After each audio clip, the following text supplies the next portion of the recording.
Draugai, bičiuliai, o dabar pasakysiu taip, mūsų tos valdžios tai praktiškai išsipildys baisiausias sapnas.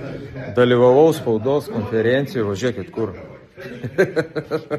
Sputnik, va. Per centrą net mane čia pasodino. Žodžiu, jau eteryje gal sukasi visas šitas reikalas. Several days later.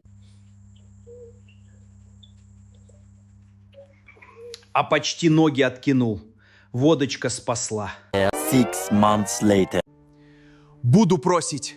Политическое убежище в Литве. Draugai, bičiuliai, o dabar pasakysiu taip, mūsų tos valdžios tai praktiškai išsipildys baisiausias sapnas. Dalyvavau spaudos konferencijoje, važiuokit kur. Sputnik, va. Per centrą net mane čia pasodino. Žodžiu, jau eteryje gal sukasi visas šitas reikalas. Several days later. А почти ноги откинул. Водочка спасла. 6 months later. Буду просить. Политическое убежище в Литве.